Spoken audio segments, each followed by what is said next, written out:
Hello there, folks. The Word. And he entered into a ship and passed over, and came into his own city. And behold, they brought to him a man sick of the palsy, lying on a bed. And Jesus, seeing their faith, said unto the sick of the palsy, Son, be of good cheer, thy sins be forgiven thee. And behold, certain of the scribes said within themselves, This man blasphemeth. And Jesus, knowing their thoughts, said, Wherefore think ye evil in your hearts? For whether is easier to say, Thy sins be forgiven thee, or to say, Arise and walk? But that ye may know that the Son of Man hath power on earth to forgive sins, then saith he to the sick of the palsy, Arise, take up thy bed, and go unto thine house. And he arose and departed to his house. But when the multitude saw it, they marveled and glorified God, which had given such power unto men. And as Jesus passed forth from thence, he saw a man named Matthew sitting at the receipt of custom. And he saith unto him, Follow me. And he arose and followed him. And it came to pass, as Jesus sat at meat in the house, behold, many publicans and sinners came and sat down with him and his disciples. And when the Pharisees saw it, they said unto his disciples, Why eateth your master with publicans and sinners? But when Jesus heard that, he said unto them, They that be whole need not a physician, but they that are sick. But go ye and learn what that meaneth. I will have mercy, and not sacrifice. For I am not come to call the righteous, but sinners to repentance. Then came to him the disciples of John, saying, Why do we and the Pharisees fast oft, but thy disciples fast not? And Jesus said unto them, Can the children of the bride chamber mourn, as long as the bridegroom is with them?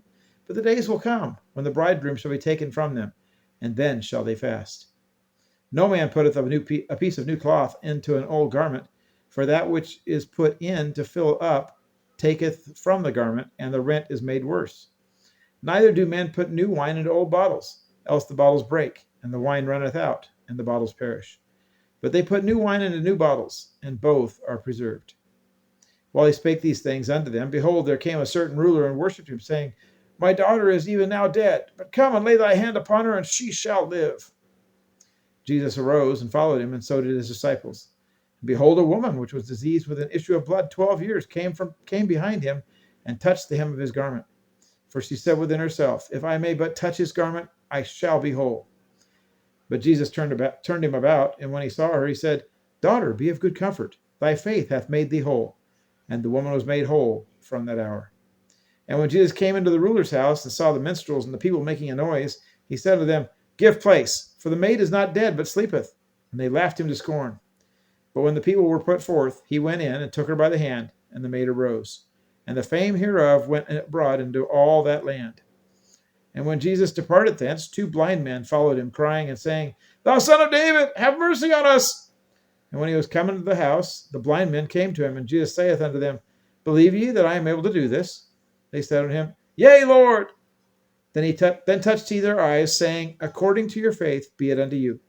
And their eyes were opened. And Jesus straitly charged them, saying, See that no man know it. But they, when they were departed, spread abroad his fame in all that country.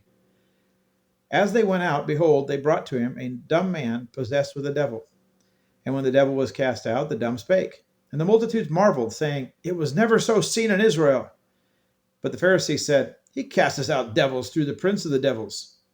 And Jesus went about all the cities and villages, teaching in their synagogues, and preaching the gospel of the kingdom, and healing every sickness and every disease among the people. But when he saw the multitudes, he was moved with compassion on them, because they fainted, and were scattered abroad, as sheep having no shepherd. Then saith he unto his disciples, The harvest truly is plenteous, but the laborers are few. Pray ye therefore the Lord of the harvest, that he will send forth laborers into his harvest. Matthew chapter 9. God bless you all.